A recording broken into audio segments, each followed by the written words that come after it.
नमस्कार, मी ऋतू खेंगरे. साम संजीवनी या विशेष आरोग्य कार्यक्रमावर सर्वांचे स्वागत आहे.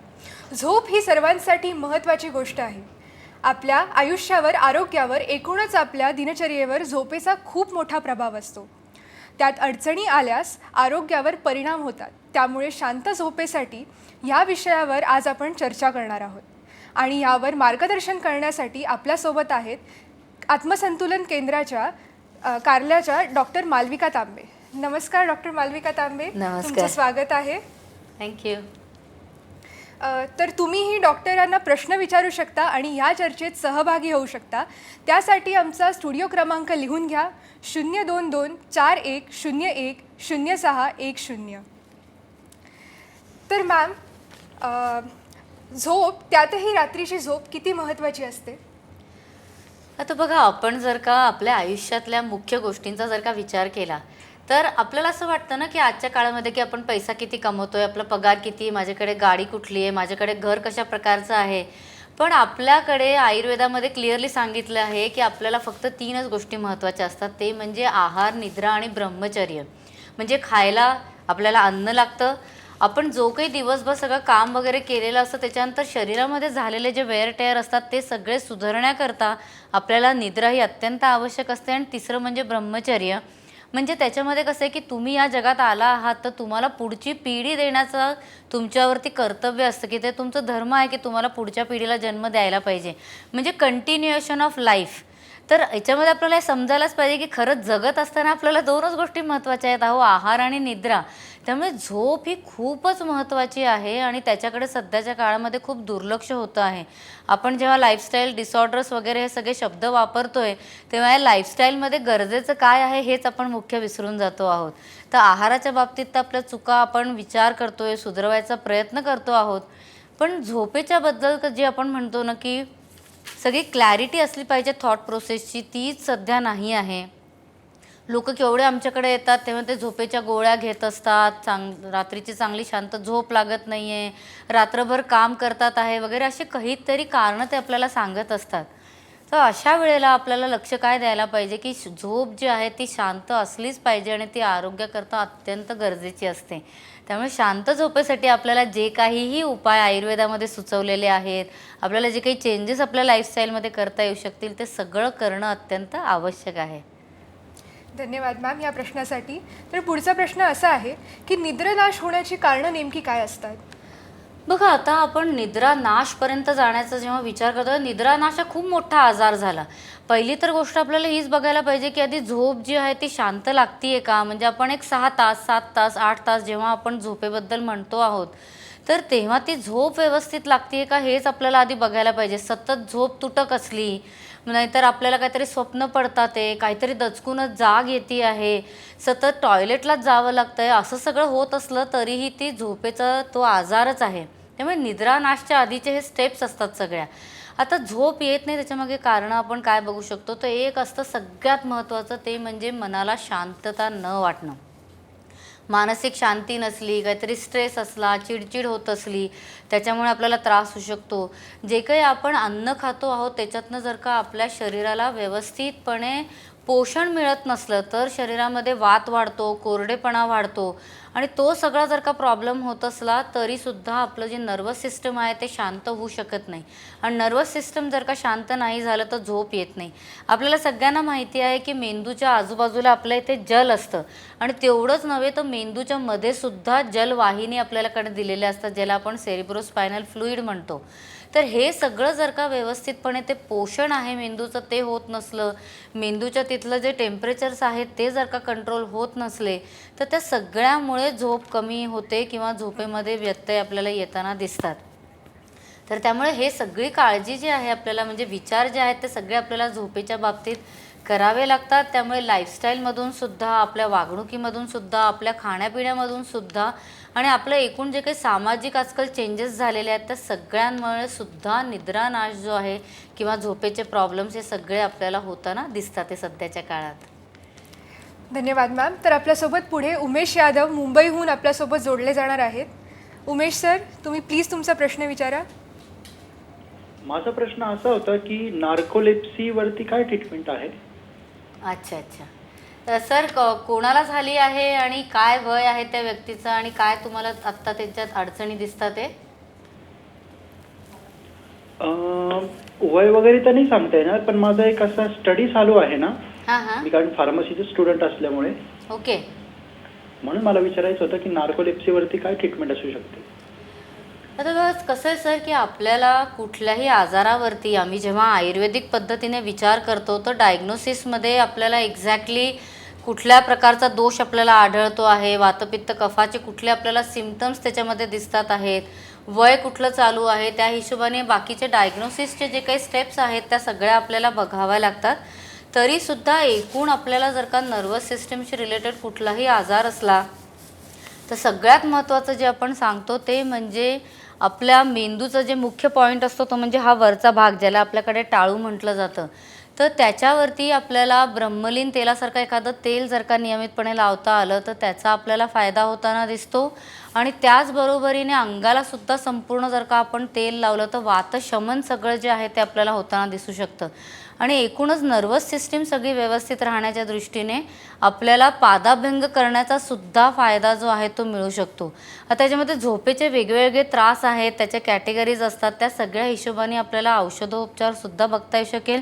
मला असं वाटतं की तुम्ही जर का एखाद्या चांगल्या विषयावरती संशोधन करत असाल तर आपल्या ईमेल IDs खालती दिल्या जात आहेत, तर त्याच्यावरती तुम्ही तुमचं संपूर्ण जो काही शोधप्रबंध आहे तो सगळा लिहून पाठवलात किंवा त्याचे सगळे डिटेल्स लिहून पाठवले तर आपल्याला आयुर्वेदाच्या माध्यमातून कसं काय गायडन्स करता येऊ शकतं त्याच्याबद्दल आपण नक्की तुम्हाला सगळे डिटेल्स देऊया. तुम्हीच नव्हे तर असे बरेचसे फार्मसीचे स्टुडंट्स आहेत की ज्यांच्या वेगवेगळ्या शोधप्रबंध विषयांवरती आपण त्यांना आत्ता मदत करतो आहोत. तर आम्हाला आनंद होईल तुम्हालासुद्धा मदत करायला. धन्यवाद मॅम. मॅम आपल्यासोबत पुढे राजश्री जोडल्या गेल्या आहेत जळगाववरून. तर राजश्री प्लीज तुम्ही तुमचा प्रश्न विचारा. हॅलो. हां मॅडम, म्हटलं मला ना रात्री खूपच उशिरा झोप लागते, 1-2 नंतर 12च्या पुढेच म्हणलो तर. हां बरं बरं ताई, तुमचं वय किती आहे आता? आपण जाग येऊन जाते परत, रोजच असं होतं. रोजच असं होतं? आणि वाताचा त्रास पण वाटतो थोडासा, म्हणजे गॅस आपलं ढेकर खूपच येतं जोर जोरात. बरं बरं. आणि तुमचं वय किती आहे ताई आता? माझं आता 50. 50 वय आहे. बरं बरं. आता बघा कसं होतं की वयाची 50शी आपण जेव्हा गाठतो तेव्हा स्त्रियांच्या केसमध्ये एस्पेशली सगळ्या प्रकारचे आपण बघूया तर हॉर्मोनल चेंजेस खूप प्रमाणात दिसत असतात. तर त्याच्यावरती आपल्याला काम करणं अत्यंत आवश्यक असतं. म्हणून आपण कसं म्हणतो की 45 साधारण आली की तेव्हापासूनच आपण काळजी घ्यायला पाहिजे की आपल्याला कुठल्याही मेनोपॉझल हॉर्मोनल इम्बॅलन्सचा त्रास होणार नाही. त्याच्याकरता शक्य झालं तर संतुलन फेमिसॅन तेलासारख्या एखाद्या तेलाचा पिचू नियमितपणे ठेवायला सुरू करावा. फेमिनाईन बॅलन्स आसव जे आहे ते तुम्ही नियमितपणे घ्यायला सुरू केलं त्याचाही तुम्हाला नक्की फायदा होऊ शकेल. आणि सगळ्यात महत्त्वाचं म्हणजे श्री गुरु डॉक्टर बालाजी तांबे यांची स्त्री संतुलन म्हणून CD आहे. याच्यामध्ये स्वास्थ्य संगीत आहे की ज्याच्याने शरीरातलं हॉर्मोनल बॅलन्स आपल्याला व्यवस्थित राहायला मदत मिळू शकते. तर हे स्वास्थ्य संगीतही तुम्ही जर का नियमितपणे ऐकलं तर त्याच्याने झोपसुद्धा यायला मदत मिळते. झोपेकरता अजून एक उत्तम गोष्ट जी श्री गुरु डॉक्टर बालाजी तांब्याने दिलेली आहे ती म्हणजे योगनिद्रा CD. तर ही योगनिद्रासुद्धा तुम्ही नियमितपणे ऐकली तर वेगवेगळ्या प्लॅटफॉर्म्सवरती म्हणजे स्पॉटिफाय वगैरे सारख्या या प्लॅटफॉर्म्सवरती ते सगळं अवेलेबल आहे. तर तुम्ही तिथूनही हे स्वास्थ्य संगीत जे आहे ते ऐकू शकता. मुख्य बघा आता आपण मगाशी कारणांबद्दल जेव्हा बोलत होतो तेव्हा आपण आहारसुद्धा एक कारण म्हटला की आहार चुकीचा असला तर झोप लागत नाही. तर अपचन असलं, ॲसिडिटी खूप जास्त असली, ब्लोटिंग होत असलं, गॅसेस होत असले तर अशाही वेळेला झोप लागायला त्रास होतो. तर आपण काय सजेस्ट करतो की तुम्ही थोडंसं जेवण उशिरानं घेता लवकर घ्या, साधारण 7-7:30च्या सुमारास. आणि झोपण्यापूर्वी शक्यतो संतुलन पित्तशांतीसारखी गोळी जी आहे, संतुलन सॅनकुल चूर्णासारखं जे चूर्ण आहे ते जर का तुम्ही घेतलं तर तुमचा हा ब्लोटिंगचा त्रास कमी होईल आणि तुम्हाला पचन व्यवस्थित असलं तर उशिराची झोपसुद्धा लागणार नाही. आणि तसंच झोपण्यापूर्वी पादाभ्यंग करणं हे अत्यंत महत्त्वाचं आहे. काशाची वाटी घेऊन संतुलनचं जे पादाभ्यंग घृत आहे त्यांनी तुम्ही तळपाय नक्की रोज 16वे रात्री झोपताना, तर त्याच्याने सुद्धा तुमची ही जी झोप आहे ती व्यवस्थित यायला तुम्हाला मदत मिळू शकेल. माझं यूट्यूब चॅनल जे आहे त्याच्यावरती याबद्दल सगळी संपूर्ण माहिती दिलेली आहे सविस्तर. तर तीही मला असं वाटतं की तुम्ही पाहिलीत तर तुम्हाला बऱ्याच काही त्याच्याबद्दलची इन्फॉर्मेशन मिळू शकेल. मॅम, तर आपल्यासोबत पुढे अविनाश हे ठाण्यावरून जोडले गेले आहेत. अच्छा. अविनाश सर, तुम्ही तुमचा मॅडम. प्रश्न विचारू शकता. हॅलो. हॅलो, बोला सर. हां, मला डिप्रेशनचा त्रास आहे. मला डिप्रेशनचा त्रास आहे अच्छा सर, किती आणि वर्ष माझं वय त्रास आहे 54 वर्ष आहे. तुमचं? डिप्रेशनवरच्या गोळ्या चालू आहेत माझ्या आणि बरं मला व्यवस्थित झोप येत नाही. बरं तर बरं. काय करावे? सर किती वर्ष तुम्हाला हा त्रास चालू आहे आता? 15 वर्षापासून. 15 वर्षापासून आहे. बरं. आता कसं आहे की कुठलाही त्रास आहे त्याचं आपल्याला कारण शोधावं लागतं. बघा, डिप्रेशन होणं किंवा एन्झायटी होणं अशा प्रकारचा कुठलाही जेव्हा मानसिक त्रास होतो त्याच्या मुळामध्ये कारण कुठलं आहे ते आपल्याला शोधणं अत्यंत आवश्यक असतं, कारण की आयुर्वेद हे मुळावरती काम करतं.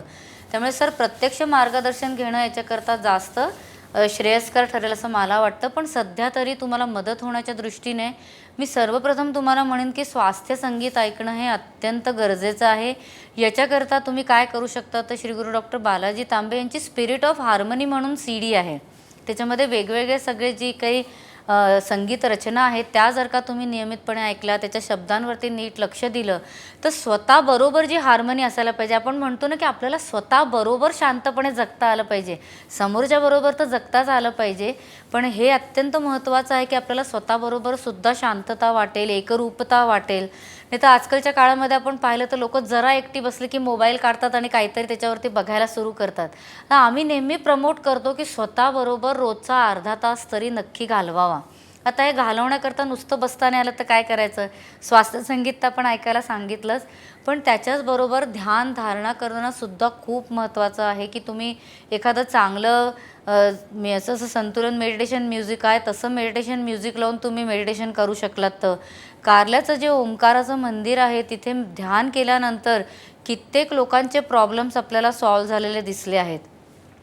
याचबरोबरीने सपोर्ट म्हणून संतुलन रिलॅक्स सिरपसारखं एखादं सिरप तुम्ही घेऊ शकला. बघा, नावातच रिलॅक्स आहे, तर ते तुम्ही जर का नियमितपणे घेतलं तर त्याचा तुम्हाला फायदा होऊ शकेल.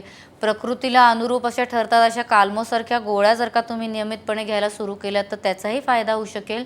आणि मुख्य म्हणजे नर्वस सिस्टीमला मदत करण्याच्या दृष्टीने आपल्याला संतुलन ब्रह्मलीन घृतासारखं एखादं घृत जे आहे ते घेणंसुद्धा अत्यंत लाभदायक ठरू शकेल. ह्याच्याशिवाय सुद्धा आयुर्वेदामध्ये वेगवेगळ्या वनस्पती आहेत, वेगवेगळे कल्पयोग आहेत की जे आपल्याला अशा प्रकारच्या त्रासामध्ये मदत करू शकतात. तर त्याच्याबद्दलही आपण प्रकृती परीक्षण झाल्यानंतर व्यवस्थितपणे मार्गदर्शन जे आहे ते करू शकू. तर मॅम, आपल्यासोबत पुढच्या प्रश्नासाठी बाळासाहेब हे परळीवरून जोडले गेले आहेत. अच्छा. बाळासाहेब सर, तुम्ही प्रश्न विचारू शकता.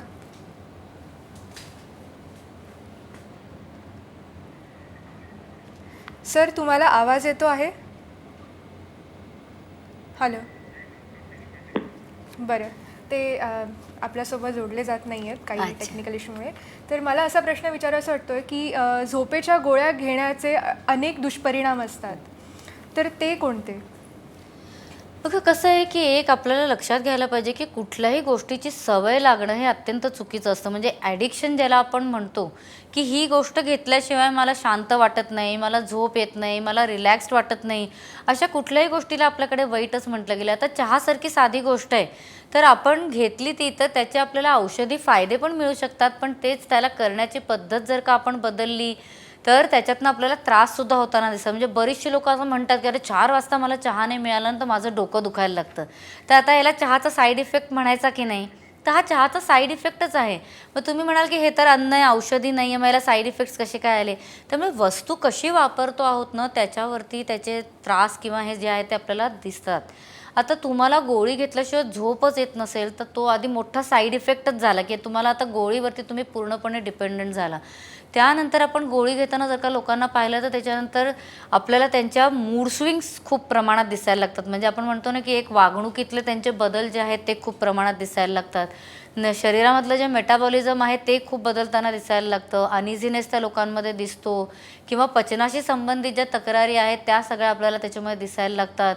चिडचिड वगैरे तर अशा प्रकारची लोक फारच करतात. त्यामुळे डिपेंडन्सी खरं कुठल्याही गोष्टीवरती असता कामा नये. एकच फक्त आपण डिपेंडन्सी कशाला हो म्हणतो, तर वय वाढल्यानंतर जेव्हा संपूर्ण शरीरामध्ये कोरडेपणा येतो तेव्हा पोट साफ करण्याकरता कधीतरी नियमितपणे औषधं घ्यावी लागतात. त्याला आपण डिपेंडन्सी म्हणत नाही, कारण की कोरडेपणाशी भांडण्यामध्ये काही औषधं जी आहेत ते आपल्याला घ्यावी लागू शकतात. पण झोपेसारखी जी गरजेची गोष्ट आहे त्याच्याकरता कुठेही डिपेंडन्सी नसावी. उलट मी काय म्हणेन की तुम्हाला जर का झोप येत नसली तर झोपण्यापूर्वी तुम्ही बसून शांतपणे दीर्घश्वसन केलं किंवा प्राणायाम केला, त्याच्यानंतर काहीतरी छान तुम्हाला आवडत असलेलं संगीत ऐकलं किंवा त्याच्यानंतर काहीतरी चांगलं आवडत असलेलं पुस्तक वाचलं.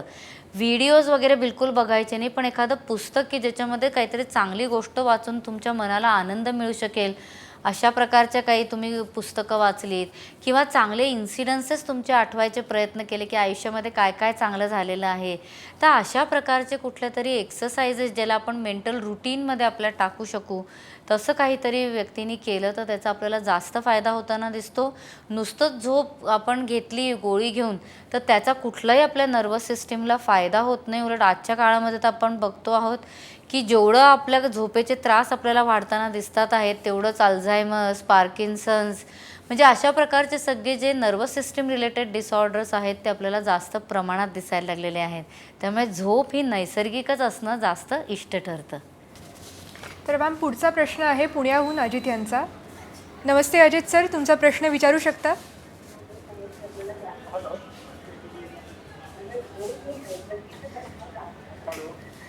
अजित सर, आवाज येतोय का तुम्हाला? हा येतो ना. तुम्ही तुमचा प्रश्न विचारू शकता. Hello hello ma'am. हो सर, आवाज येतोय. तुम्ही तुमचा प्रश्न विचारा. ओके. ऍक्च्युली माझी वाईफ आहे, तिचं वय आहे 27 ऍक्च्युली, तर तिला वाफेचा प्रॉब्लेम येतो ऍक्च्युली. सॉरी सर, तुमचा हॅलो? प्रश्न कळू शकलेला नाही. हा ऍक्च्युली माझी वाईफ आहे, तिचं वय आहे 27 वय आता. अच्छा, तिला वाफेचा प्रॉब्लेम येतो. कशाचा प्रॉब्लेम? सॉरी, म्हणजे पायाला वाफ येते ना सारखी. पायाला वाक येतो. ओके ओके ओके, वात येतोय. बरं बरं. आणि हा रात्रीच्या वेळेला जास्त येतो, फक्त काफ मसल्समध्ये येतो? म्हणजे पायाला. सर, तुमचा आवाज स्पष्ट येत नाहीये. काही हरकत नाही. म्हणजे कसं असतं की आता आपण स्त्रियांचा विचार केला तर स्त्रियांच्या केसमध्ये असा वात येण्याचा किंवा क्रॅम्प्स वगैरे जे आहेत पायामध्ये ते आपल्याला फार प्रमाणात येताना दिसतात. कसं असतं, प्रत्येक स्त्रीला महिन्यामधून 3 दिवस रक्तस्राव होत असतो. त्या रक्तस्रावामुळे शरीरामध्ये काही कमतरता तयार होते आणि ती आपल्याला भरून काढणं अत्यंत गरजेचं असतं. आणि स्त्रियांचा हा एकूण आपल्याला स्वभाव दिसतो की स्वतःच्या खाण्यापिण्याकडे किंवा एकूण पोषणाकडे फारसं लक्ष दिलं जात नाही. तर त्याच्यामुळे बरेचसे अभाव शरीरामध्ये तयार होतात आणि त्याच्यातनं हे त्रास होताना दिसतात. आत्ता तरी सर माझं तुम्हाला असं सल्ला राहील की तुमच्या ज्या वाईफ आहेत त्यांच्याकरता संतुलन अभ्यंग सेसमी तेलासारखं एखादं तेल तळपायापासून ते थेट हिप्सपर्यंत हलक्या हाताने त्यांना रोज लावायला सांगा. नेहमी हे तेल खालतून वरच लावायचं, वरून खाली हे लावायचं नाही आहे. त्याचबरोबरीने आपल्याला आहारामध्ये सुद्धा दूध आहे ते संतुलनचं जसं स्त्री संतुलन कल्प आहे ते घालून नियमितपणे घ्यायला सांगा. दुधामध्ये सगळ्या प्रकारचे कॅल्शियम्स, व्हायटामिन्स वगैरे सगळं असतं. प्रोटीन्स, फॅट्स हे सगळे गरजेचे असतात शरीराकरता, तर ते दुधातनं जातात. आणि त्याचबरोबर स्त्री संतुलन कल्प घेतलं गेलं तर दूध पचतं पण व्यवस्थित. आणि स्त्री संतुलन कल्प हे रसायनामधले जे काही गोष्टी आहेत ते सगळ्या त्याचा फायदा स्त्रियांना मिळू शकतो. त्याचबरोबरीने संतुलनचं सॅनरोज किंवा धात्री रसायनसारखं सुद्धा जे रसायन आहे तेही त्यांना नियमितपणे घ्यायला सांगा. याच्यातनं शरीरातली रक्तधातूची कमतरता जी आहे ती भरून निघायला मदत मिळेल. आणि कॅल्शियम जे कमी पडतं शरीरामध्ये किंवा मॅग्नेशियम कमी पडतं तर हे सगळे मिनरल्ससुद्धा व्यवस्थित मिळण्याच्या दृष्टीने संतुलनचं मॅरोसॅन रसायनासारखं जे रसायन आहे तेही त्यांना नियमितपणे घ्यायला सांगा. त्याचाही त्यांना फायदा जो आहे तो नक्की होऊ शकेल. त्याचबरोबरीने घरी डिंकाचे लाडू नियमितपणे घ्यायला सांगा. खजूर असतो ते साजूक तूप भरून त्यांना व्यवस्थितपणे नियमितपणे घ्यायला सांगा.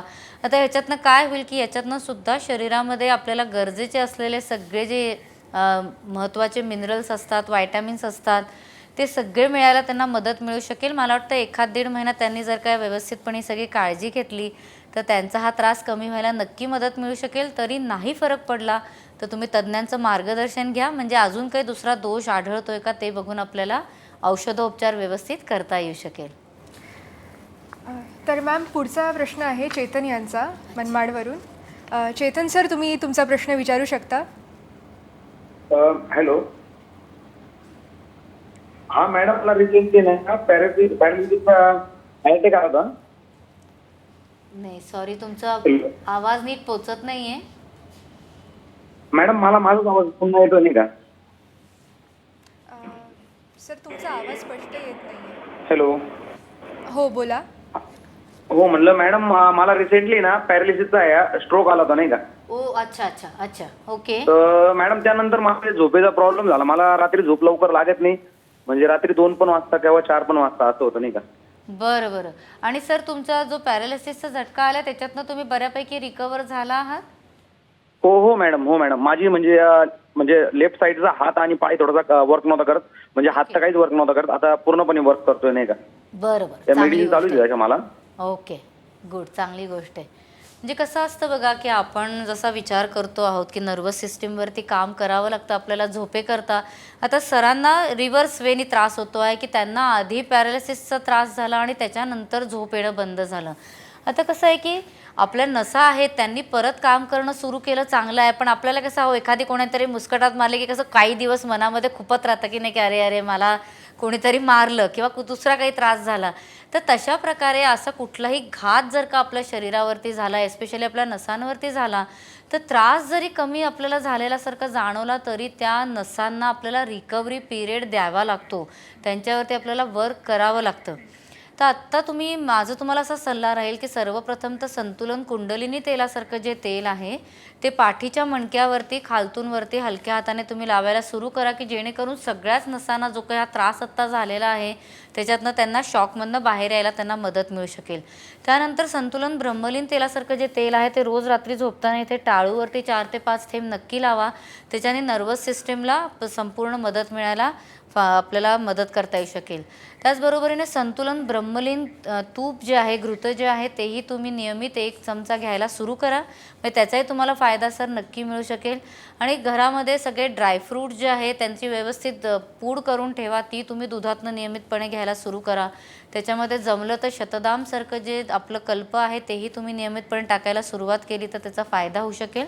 आणि रोज रात्री झोपताना संतुलनचं जे नस्यस्यान तूप आहे तेही 2-2 थेंब नाकामध्ये घालायला सुरू करा.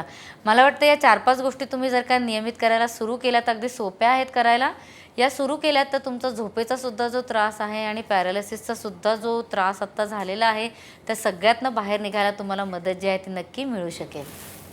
धन्यवाद मॅम, आम्हाला झोपेचं महत्त्व सांगण्यासाठी आणि शांत झोप कशी लागावी यावर मार्गदर्शन करण्यासाठी खूप खूप धन्यवाद.